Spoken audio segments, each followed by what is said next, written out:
Bismillahirrahmanirrahim. Assalamualaikum warahmatullahi wabarakatuh. Bismillahirrahmanirrahim. Alhamdulillahi rabbil alamin. Allahumma salli ala sayyidina Muhammadin wa ala alihi wa ashabihi ajma'in, amma ba'du. Bapak Ibu, para hadirin wal hadirat rahimakumullah, semuanya yang kami hormati, kami muliakan, wabil khusus Pak Tik, Pak Wawan, dan juga Pak Widodo, dan juga Pak Nur Hudi, ya, sebagai tuan rumah, semuanya yang kami hormati, dan segenap para pengurus Lentera Hati Indonesia yang kami hormati. Syukur alhamdulillah pada pagi ini kita ditakdirkan bisa bersilaturahim kembali dalam keadaan sehat walafiat. Mudah-mudahan silaturahim kita pagi ini disertai hidayah dan ridhonya Allah, dan semua hajat kita dikabulkan dan diridhoi oleh Allah. Ala hadhin niyyah wa likulli niyyatin sholihah wa li hajatina wa hajatikum lana wa lahumul fatihah. A'udzu billahi minasyaitonir rajim. Bismillahirrahmanirrahim. Alhamdulillahirabbil alamin arrahmanir rahim maliki yaumiddin. Iyyaka na'budu wa iyyaka nasta'in. Ihdinas siratal mustaqim, siratal ladzina an'amta 'alaihim ghairil maghdubi 'alaihim waladdallin. Bapak Ibu, kalau panjenengan suntik ke dokter Atun, jangan lupa lewat Beratang. Kalau ketemu Cak Tik tidak bikin pantun, kelihatannya ada yang kurang, betul? Sallallahu Muhammad. Ini tadi di BCI, Ustadz, jangan lupa pantunnya, kan gitu. Pagi-pagi makan roti, rotinya 2, isinya sirsat. Pagi-pagi kita semua ngaji, mudah-mudahan dapat ilmu yang manfaat. Allahumma amin. Kalau Bapak Ibu suka minum jamu, jangan lupa diaduk dengan kayu. Walaupun kita jarang ketemu, aku ucapkan tetap I love you. Nah.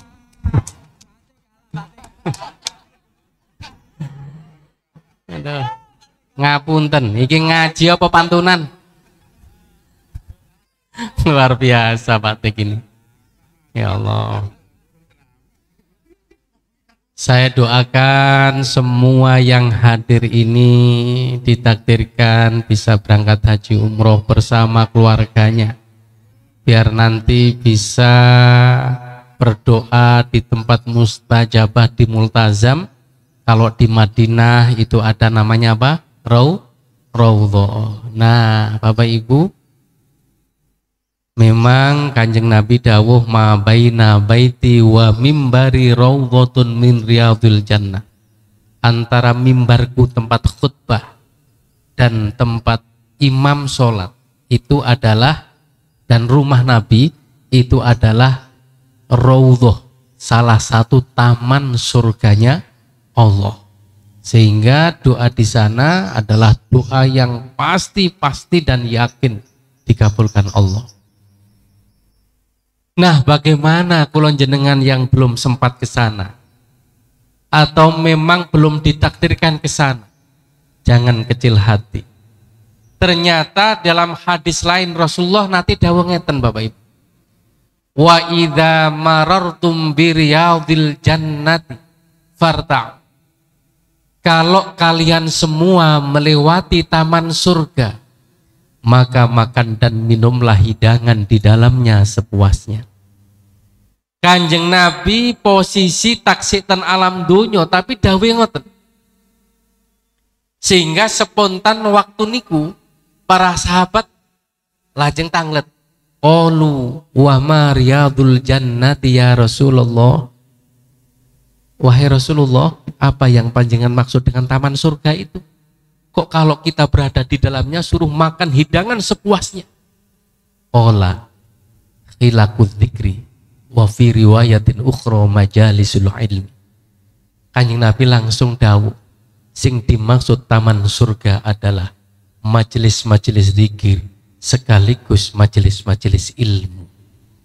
Karena itu tadi saya ngajak doa bersama, muga-muga sedaya hajate dikabulkan Allah. Muga-muga rumah tangga kita semua menjadi rumah tangga yang sakinah mawaddah warahmah. Anak cucu kita menjadi anak-anak yang soleh dan solihah.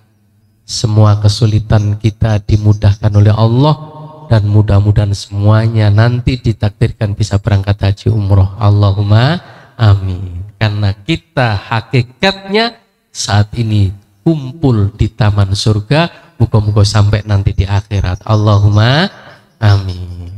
Itu yang pertama. Yang kedua, Bapak Ibu, Kanjeng Nabi dawuh, man salaka thoriqon yaltamisu fihi ilman sahalallahu lahu thoriqon ilal jannah. Sapa wonge sing melangkahkan kaki menuju majelis ilmu, niate ngaji koyok pagi ini, sahalallahu lahu thoriqon ilal jannah, Allah bakal memudahkan jalan kemana? Kemana? Ke surga. Jadi kula jenengan setiap bulan datang ke majelis ilmu seperti ini, hakikatnya adalah mendaftarkan diri agar dicatat malaikat sebagai calon-calon penghuni surga. Allahumma amin. Karena itu Bapak Ibu, kehadiran kita semua tidaklah sia-sia, karena ini adalah merupakan investasi akhirat yang nanti muga-muga ketemu lagi di surganya Allah. Allahumma amin. Sopo pancen sregep zikir lan ngaji, mongko uripe ing donya bakal aji, kabeh kebutuhane dicukupi ilahi, suknang akhirate insyaallah disyafaati, mlebu suwarga bareng-bareng Kanjeng Nabi. Allahumma, gak gelem kalah mbek Pak Tik aku.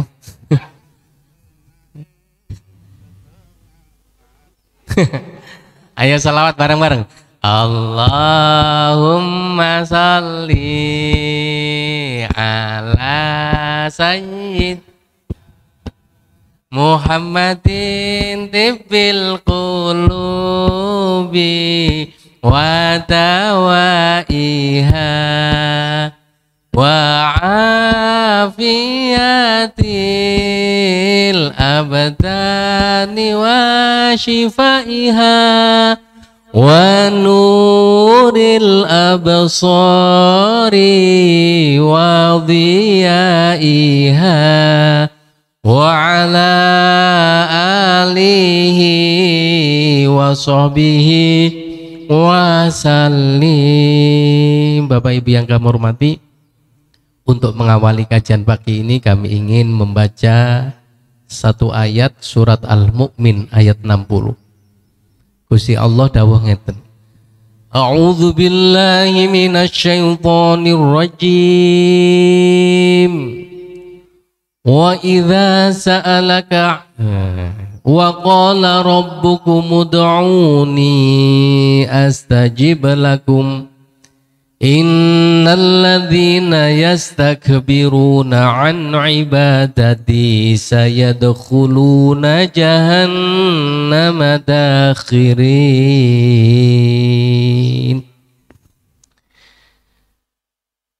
Dalam ayat ini Allah janji, ud'uni astajib lakum. Nek kula jenengan gak ada masalah, gak ada hajat, gak ada persoalan apapun, berdoalah, mintalah kepada siapa? Allah. Astajib lakum, pasti aku kabulkan. Iki janji nih Gusti Allah. Cuma yang menjadi persoalan Bapak Ibu, apakah semua yang kita minta kepada Allah akan diberikan sesuai dengan keinginan dan kehendak kita ini? Terkait dengan persoalan ini ada seorang ulama besar namanya Syekh Ibnu Athaillah As-Sakandari.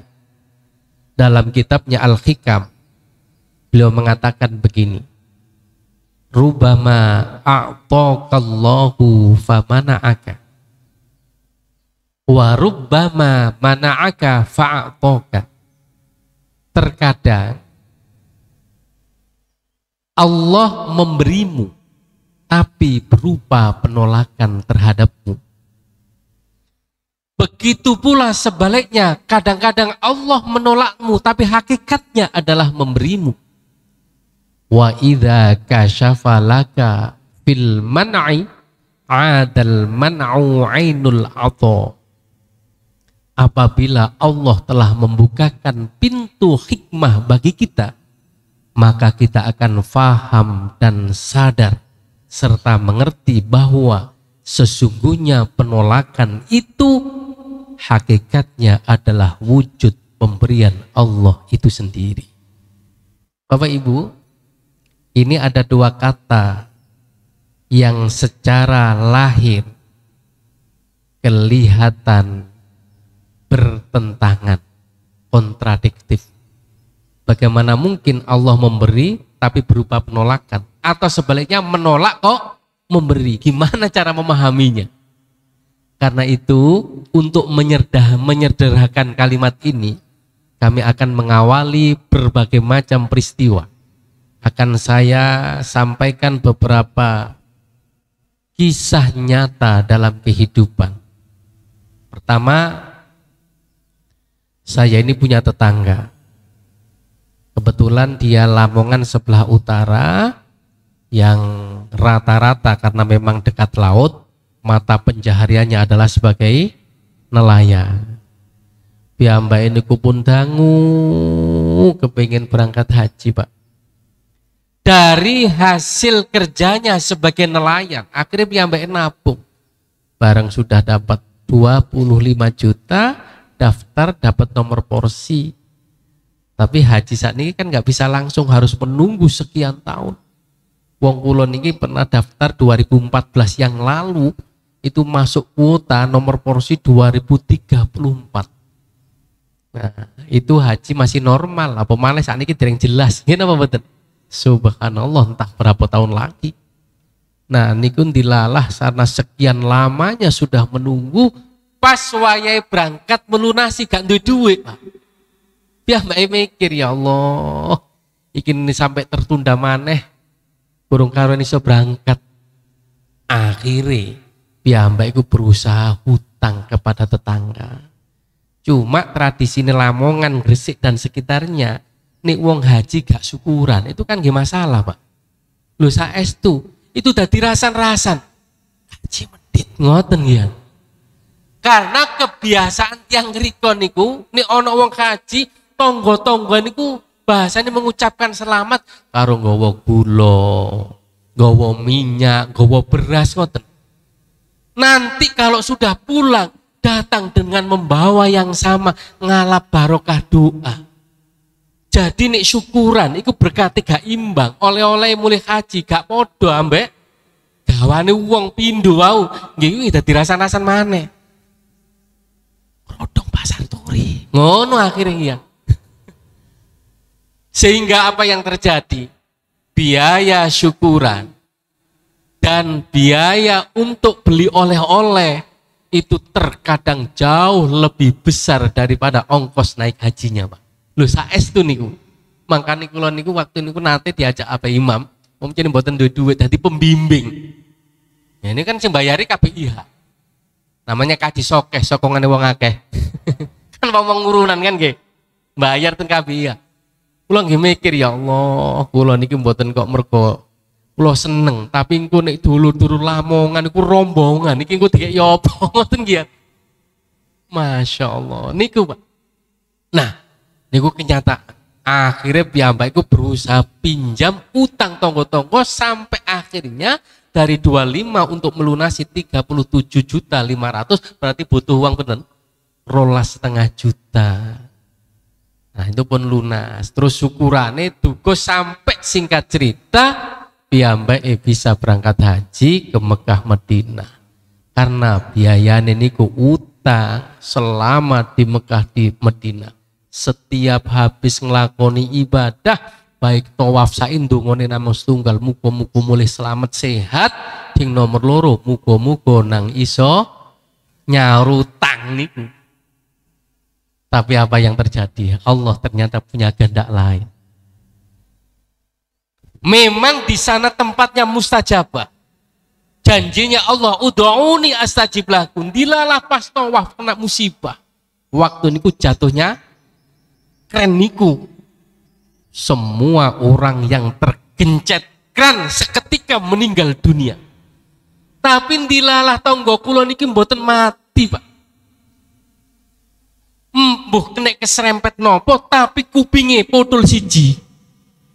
Mungkin piyambake nangis, ya Allah, jaluk sehat, jaluk utang lunas, gurung keturutan kuping potol siji, kan ngoten kan? Nah inilah berarti tidak setiap doa itu dikabulkan sesuai dengan keinginan, tapi Allah mewujudkan dengan penolakan, wujud penolakan, wujudnya kuping potol siji. Tapi Ipa, hakikatnya itu adalah wujud pemberian Allah yang terbaik jika kita memahami tentang kehendak Allah. Loh gimana? Tadi kan beliau mengatakan, manakala Allah membukakan pintu hikmah bagimu, maka engkau akan faham dan sadar serta mengerti bahwa penolakan itu adalah wujud pemberian Allah yang terbaik. Nah, dilalah Pak.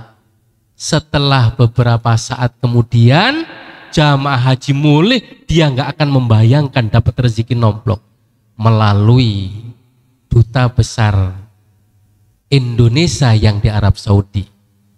Bapak Agus Miftah Abu Gabriel mengumumkan semua yang tertimpa musibah, tergencet oleh kren, baik yang mati maupun yang tidak meninggal, mendapatkan santunan dan pemerintah Arab Saudi melalui Raja Salman langsung. Yang mati dikruskan dengan uang rupiah sebanyak 3,5 M. Yang boten mati termasuk kuping putul siji wau dapat 500.000 real. Itu dikruskan uang rupiah 1,75 miliar. Lo coba, saya membayangkan andai kata syukurane sak oleh-oleh entek 75 juta. Itu sudah luar biasa. Berarti masih punya simpanan 1 miliar. Dari situlah mungkin dia akan merasa, alhamdulillah umpama kuping botol loro lebih lorong. Nah, coba. Nggih napa mboten? Seketika itu dia pasti alhamdulillah, andai kata Allah tidak jewer siji, nggak akan dapat seperti itu. Tapi jari malaikat, wong sakjane awakmu gak mampu haji. Haji itu bagi orang-orang yang mampu kok rewangi utang. Bener, tak turuti doamu, tak kabulkan, tapi dijewer, kan ngono. Tapi kok kebanten sampai bodol, kan ngoten nggih? Kan ngoten, dijoli. Tetapi Allah tetap mengabulkan permintaan. Oleh karena itu, kesimpulan yang pertama adalah bahwa doa kita, keinginan kita pasti dikabulkan. Tapi Allah punya rencana, terkadang tidak sesuai dengan rencana dan kehendak kita. Ngene apa mboten? Yang penting kuncinya fa inna ma'al usri yusra. Setiap kesulitan pasti akan dibarengi dengan kemudahan. Allahumma muga-muga persoalan kula jenengan barokah silaturahim, barokah ngaji niki kemudian dimudahkan Allah, sing akeh utange muga-muga saged nglunasi kabeh, muga-muga sing disauri gak gelem nrimo. Allahumma amin. Kan ngoten. Nah, itu yang pertama. Jadi ini saya cerita kenyataan saja Pak nggih. Memang ini supaya kula jenengan bisa memahami dan tidak mudah putus asa. Karena dalam konteks pandemi ini Masya Allah kata yang putus asa. Na'udzubillah.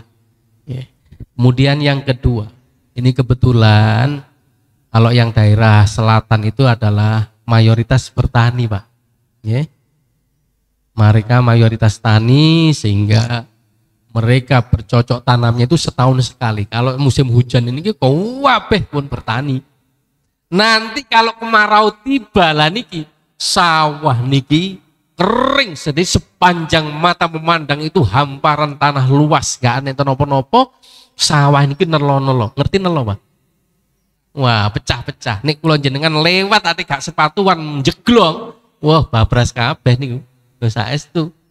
Nah, sehingga mereka yang punya pengalaman untuk menyambung hidupnya ini ke Surabaya. Nah, yang di Surabaya itu ada 3 komunitas, Pak. Ada komunitas penjual tahu tek, itu rata-rata orang Lamongan. Nggih, teng mriki nggih ngoten nggih. Kemudian ya lek soto otomatis kah. Terus kemudian lontong balap. Kemudian ada bakso. Nah, kebetulan ada pasangan suami istri muda ke Surabaya, gak punya modal, yang penting tutuk Surabaya, kemudian kos 1 kamar, Pak. Nah, ternyata paman-paman saya itu ada yang milih tahu tek, ada yang bakso, ada yang lontong balap. Lah, ternyata rombong itu milik juragan. Jadi ada juragan yang punya rombong-rombong, nanti yang isinya itu juragan, piyambake kayak kula niki misalnya ngoten, niku daftar nanti misalnya pentol pinten niku kulaan bahasane. Nah, nanti kalau habis itu dapat setoran, tapi kalau nggak habis resiko. Kenapa kok ngambil banyak? Lah kebetulan waktu niku piyambake milih penjual bakso, Pak. Mulai hari pertama keluar masuk gang sambil notok kentongan tak-tok niku. Nah, Allah jenenge wong Surabaya kok ngregetno ana pentol lewat bakso, anake njaluk, "Pak, bakso." Ngoten niku jarene ibuke, aja iki nih, iki mergo iki duduk biasa, engko dilungkas sing langganane ibu enak, iki gak patek enak kan ngoten. Akhirnya pas mlaku wae. Akhirnya jarang sing tumbas mencene gurung oleh langganan. Yang belum dikenal masyarakat sampai hari ketiga. Pas asar piyambake pun dromos, akhirnya pas adzan piyambake dijagang sholat jamaah ndonga, ya Allah. Ini sampai hari ini tidak habis lagi, hutang saya semakin banyak, sementara saya kontra, ya Allah. Tapi saya tidak pernah putus asa, semuanya pasti Engkau akan mudahkan dan Engkau pasti memberikan jalan keluar. Mari sembayang, layang-layang neng Bu koyo ngoten iki, enten Bu, terus dijagang. Be ono wong tuku ndilalah. Mungkin gange sempit, ono mobil lewat banter, dadak kesenggol, ambruk bisa. Coba ambruk niku mboten kok kena ditoto, Pak, pecah pentole glundung kabeh. Akhirnya piyambake kalau berbers milih, ya Allah ngumpulno pentol iki kan. Jarene sing nabrak niki kok dilalah adong tuh akhirnya mandek balik. Lah niki lho. Ternyata Allah punya rencana sekali lagi di luar kehendak manusia. Piyambake kok yo tanggung jawab. Enten tiang penjual bakso ngumpulno pentol iku langsung dideki, Pak. Pentol iki sampai numbah maneh tetep gak payu. Masomine sampai ngumbah yang bersih tetep katutan krekil, katutan debu. Sampai inggirno, sampai tumpuk karena wis pecah, gak mungkin bisa ditoto maneh. Aku saiki takon iki rombong sampai dhewe apa milikna juragan? Ngarane juragan, Pak. Kira-kira karo tuku rombongan iki berang juta, sekitar gangsal juta. Lah sampai kulaan emang piro? Karena niki hari masih awal kulaan 500.000, Pak. Ya wis, berarti totalnya 5,5 juta. Sampai tak duit 10 juta, ben iso tuku rombong dhewe. Alhamdulillah, wis lali rombongnya ditinggal ngoten mawon. Begitu mulai nang kos-kosan, bojone klontang-klatung, gak nggawa rombong, gak nggawa apa-apa, sing wedok. Lho Mas, lah ndi rombonge? Masya Allah, dek iki mang kecelakaan ambruk pecah kabeh. Ya Allah Mas, sampai ini dadi wong lanang ket ben deladap, gak tanggung jawab, kurang hati-hati, diseweneni.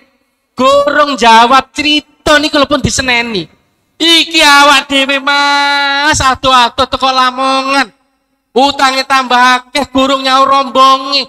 Lah kok saiki sampean koyo ngene piye Mas? Yo sik ta, aku burung cerita. Iki mang ditabrak mobil tapi wonge tanggung jawab, rombonge saanune di total 5,5 juta, aku ke duit 10 juta. Jadi sing 5,5 juta dikekno juragan, sing sisane ayo tuku rombong dodol dhewe. Alhamdulillah, sesuk tak dongakno muga-muga disrempet maneh jarene coba. Nah, inilah Bapak Ibu. Ternyata penolakan itu adalah wujud pemberian Allah yang terbaik. Karena itu di dalam surat Al-Baqarah Allah berfirman, ya ayyuhalladzina amanu sta'inu bis-sabri was-shalah innallaha ma'as-sabirin. Wahai orang-orang beriman, kalau kula jenengan gak ada masalah apapun, minta tolonglah kepada siapa? Allah. Dan masalah itu dihadapi bisobri dengan apa? Sabar. Dan yang ketiga, ojo lali, wassalah, disertai dengan sholat. Makanya Kanjeng Nabi mempraktekkan dan mengajarkan kepada kula panjenengan, BR rezeki seret jam sak menten niki dianjurkan apa? Sholat apa? Sholat duha. Habis sholat duha doanya kan doa minta rezeki. Allahumma ingkana rizki fis sama'i fa'anzilhu. Ya Allah, manakala rizkiku masih ada di awang-awang langit, maka turunkanlah. Wa ingkana fil ardi fa'akhriju. Jika masih ada di perut bumi, keluarkanlah. Wa ingkana mu'assaron fayasiru. Jika sulit ya Allah, tolong mudahkanlah. Wa ingkana qalilan fakatiru. Jika masih sedikit, tolong kasih yang banyak, yang penuh barokah ya Allah. Kan ngoten nggih?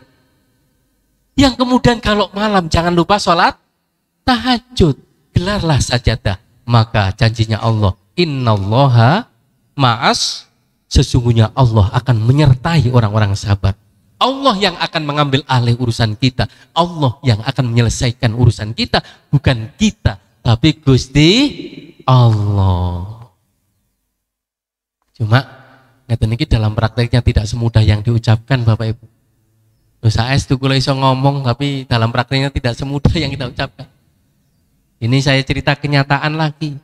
Istri saya kemarin itu subhanallah, habis kena COVID itu 34 hari di rumah sakit. 24 hari ada di ruang ICU. Miring boten sakit ini sudah dipasang dalam kondisi tidak sadar. Ben kula niku nyambangi pagi siang sore tenggene RS ini ku moro-moro nok digledek. Ya Allah mati innalillahi rajiun. Awan sore ngoten niku. Kula mikir mosok bojoku koyo ngono pisan kula ngeten, Pak. Akhirnya Masya Allah waktu niku kula niki tanglet-tanggere ada namanya Aba Asmanto yang juga dirawat di situ selama 1 bulan dan sembuh. Waktu niku piyambake cerita, saya waktu kondisi sudah tidak memungkinkan, cara bahasane dokter wis rata-rata kan wis pengumuman bendinen iki nggih ngoten kan. Bendino innalillahi kan ngoten.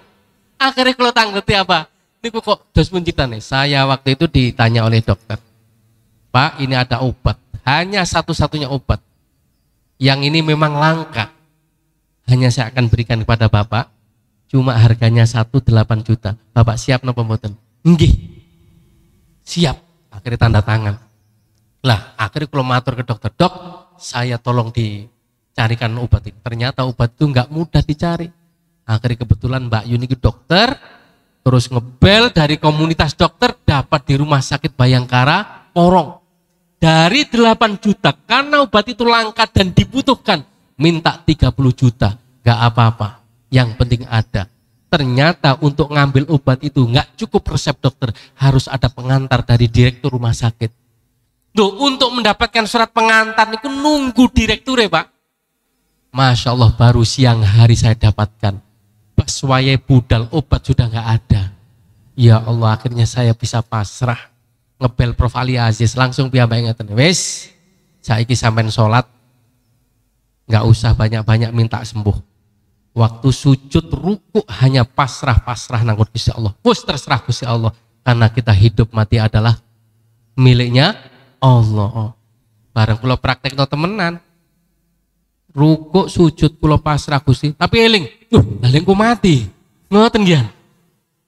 Terus rabi sapa aku iki ngoten nggih. Nggih. Akhirnya kula tambahi. Ya Allah, kula pasrah ten panjenengan kalian nuwangis, Pak. Jenenge wis kondisi kaya ngoten. Kula pasrah tapi jenengan warasno Gusti dari kurung siap kula niki. Ya Allah, eling anak-anak niku kula mboten tega ya Allah, anak-anak putu masih cilik-cilik Gusti.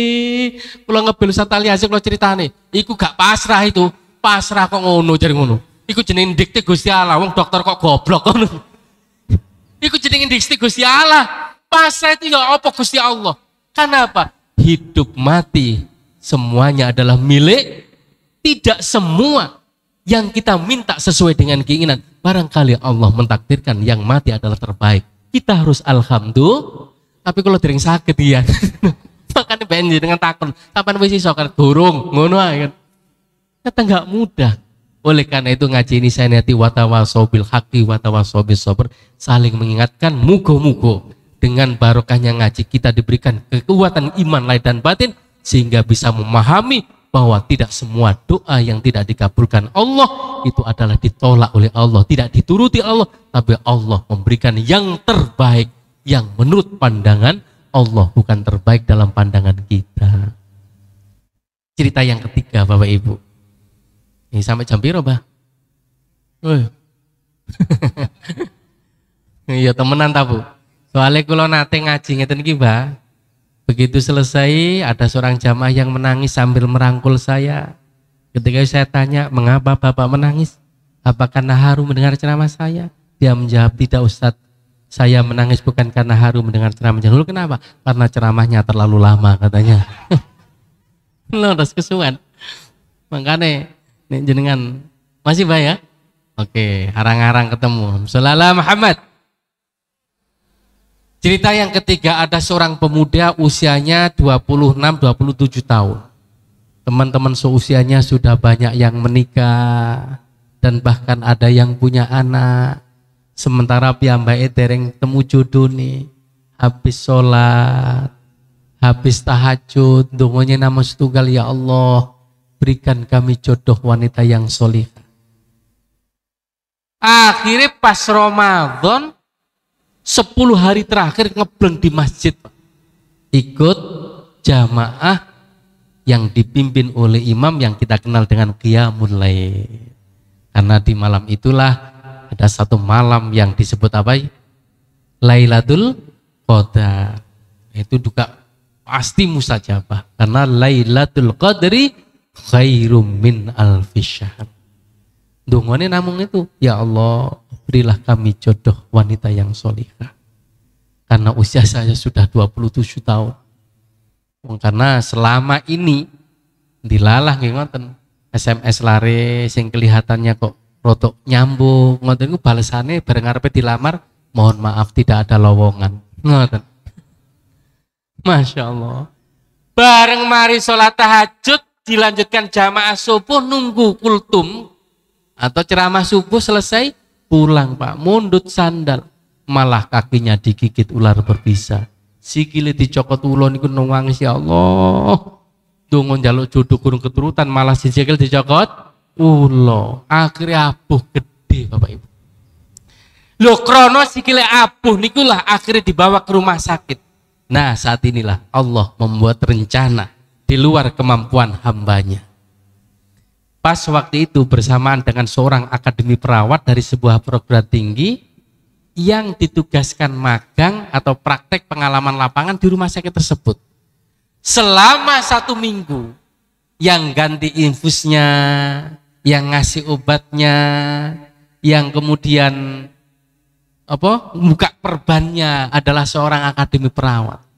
Akhirnya suwe-suwe kang ngomong-ngomongan, bareng ngomong-ngomongan wis kenal akrab. Jari wong Jawa witing trisno jalaran saka nggliber. Nah di saat itulah kemudian akhirnya wis akrab padha senenge. Dadak sing wedok iku nyanyi ngeten, banyak buah semangka dibawa dalam sampan, banyak anak jejaka hanya engkau yang tampan. Sing lanang langsung nyaut, berjuta bintang di langit, satu yang bercahaya, berjuta gadis yang cantik, hanya engkau yang ku cinta. Akhirnya lu gue jajar omongan sing lanang takon, dek opo mas, apa bedanya kamu dengan bintang? Nggak tahu mas, bintang adalah jauh di langit, sedangkan kamu selalu di hatiku. Pret. Cuma gak enak ganti sing wedok takon, mas opo sampean kerja di kehutanan ya? Kok tahu? Makanya rupamu koyok monyet. Lah. Loh, lek wong seneng kan ngoten Bang. Kirim SMS dengan kata-kata yang indah kalau mendung sudah di atas kepala. Jangan larang hujan turun ke bumi kalau angin telah bertiup dengan kencangnya. Jangan larang daun-daun kering jatuh berguguran kalau wajahmu telah kuukir dalam hatiku. Jangan larang aku untuk selalu merindukanmu. Jejakku ku tinggal di pangkuanmu, sedang senyummu ku bapergi. Kan ngoten. Singkat cerita, jelas gak iso Pak, gak iso. Isone ya. Nggih.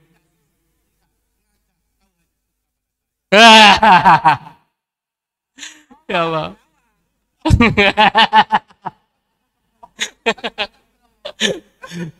Sallallahu Muhammad. Singkat cerita, bareng wis waras dilamar wong pancene padha senenge wisan. Masya Allah. Ya krono digigit ular berbisa itulah Allah akan menjodohkan dengan seorang akademi perawat. Saking senengnya Bapak Ibu mari dadi manten, malam datang ke masjid lagi. Di situ tuh lah langsung sujud.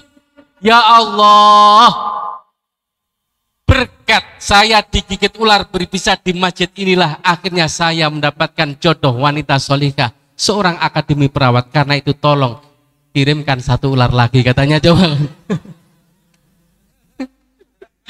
Ya, nah. Singkat cerita Bapak Ibu, inilah yang ingin saya sampaikan dalam kajian ini. Satu tema di mana Allah punya rencana, kita pun bukan punya rencana. Allah punya kehendak, kita punya keinginan dan kehendak. Manakala ada rencana seorang hamba yang tidak sama dengan rencana Allah, yang terbaik adalah rencananya Allah. Karena Allah Maha Tahu yang terbaik untuk masa depan kita. Itulah yang bisa kami sampaikan, mudah-mudahan disertai hidayah dan ridhonya Allah dan menjadi keterangan yang manfaat dan barokah, dan semua hajat kita dikabulkan dan diridhoi oleh Allah, dan akhirnya kula jenengan sak anak cucu nih kabeh muga-muga ditakdirkan bisa haji umroh ke Mekah Madinah semuanya. Allahumma amin. Al-Fatihah. A'udzubillahi minasyaitonir rajim. Bismillahirrahmanirrahim. Alhamdulillahi rabbil alamin. Maliki yaumiddin. Iyyaka na'budu wa iyyaka nasta'in. Ihdinas siratal mustaqim. Shiratal ladzina an'amta 'alaihim ghairil maghdubi 'alaihim waladdallin. Amin. Allahumma shalli 'ala sayyidina Muhammad wa 'ala sayyidina Muhammad. Alhamdulillahi rabbil alamin. Rabbana ighfir lana wa liwalidina warhamhum kama rabbawna shaghira. Rabbana atmim lana nurana waghfir lana innaka ala kulli syai'in qadir. Allahumma jamilna bil afiyati was salamah wa haqiqna bit taqwa wal istiqamah wa a'idna min mujibatin nadamah. Allahumma lakal hamdu wa minkal faraju wa ilaikal musyaka wa bikal musta'anu la haula wa la quwwata illa billahil azim. Rabbana atina fid dunya hasanah wa fil akhirati hasanah wa qina adzabannar wa adkhilnal jannata ma'al abrar ya aziz ya ghafar ya rabbal alamin. Wa sallallahu ala sayyidina Muhammadin walhamdulillahi rabbil alamin. Terakhir, saya hari ini pakai baju putih ini punya alasan Pak. Keke putih membawa kedondong.